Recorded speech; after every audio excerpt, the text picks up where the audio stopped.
viewer, welcome to Jbn in this new year of 2025.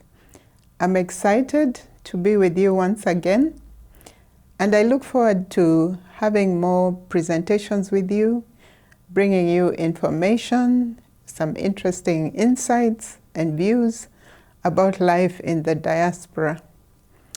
Now, I'd like to recall the experiences I have had being in the diaspora. When I first came to Europe, I came to a town called Leeds in the UK, where I was invited by some friends.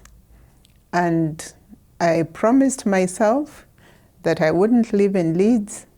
I would stay there for a few months and then move on to the big city, to London, and try a different experience over there. But, you know, we do make plans in life, and they don't always pan out the way we expect them to.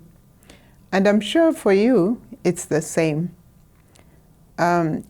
If you are listening to me as a diasporan, that means that you are living in a country that you were not born in or that you are not originally from. And that means that you are in a place that you don't really call home. However, whenever you go to visit your home country, you ask yourself, what am I doing here? And then you come back to the diaspora and life goes on, and after a while you ask yourself, what am I doing here? Why don't I go home? So it's a catch-22 situation. When you're here, you think, I need to go home. And when you're over there, you think, it's time to go back home. So these are the challenges that we face as diasporans. And it gets to a point where you ask yourself, where exactly do I belong?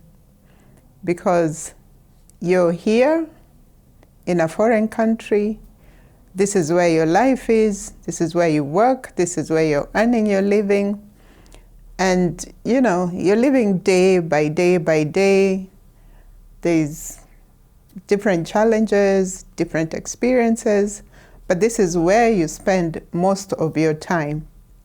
However, if you're in a country like Switzerland, like me, I wonder how much you feel that you belong.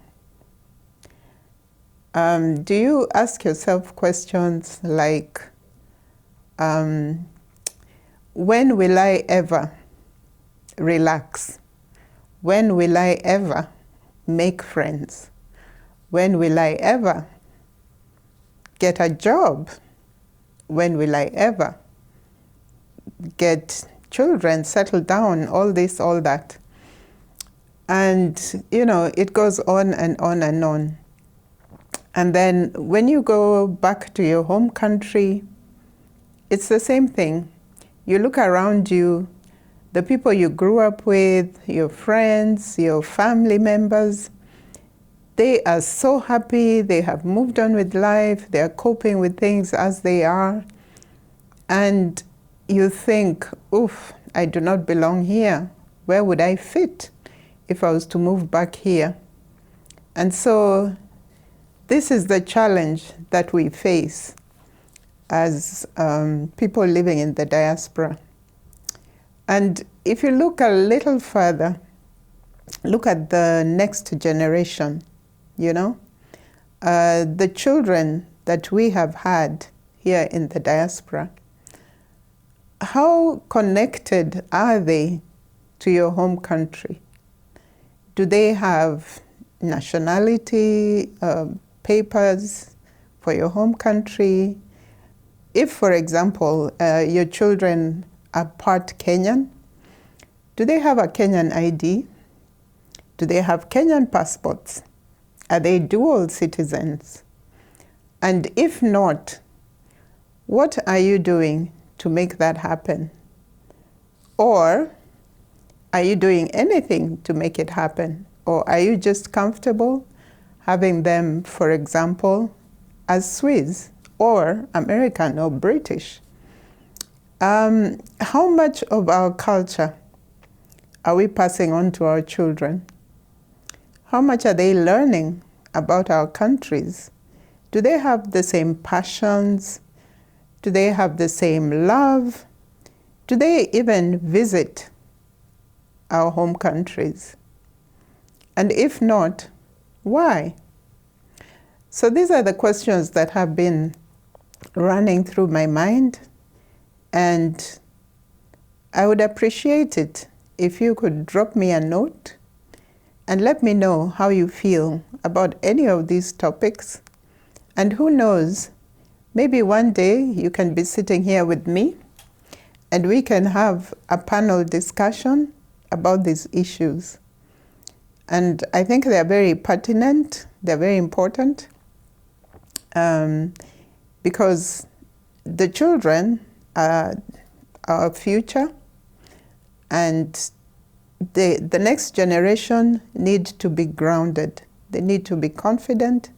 They need to know where they've come from, understand where they're going to, and stand tall, stand firm, and own whatever they have, whether it's half this, half that, a quarter this, a quarter that, whatever they have in them, may they own it and may they appreciate it, and may it make them even more proud of who they are and not the opposite.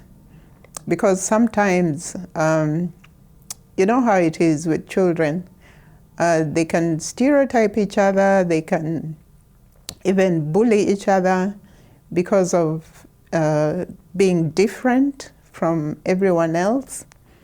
So I hope our children here in the diaspora who are not fully Kenyan and have some foreign blood in them appreciate their Kenyanness and are proud of it. So with that few comments and a few remarks, I do hope that you will keep tuned to JBN in the year 2025, and let's come and let's reason together. Let's have some interesting discussions and also very important discussions. And I look forward to hearing from you. Thank you very much and have a good day. Bye.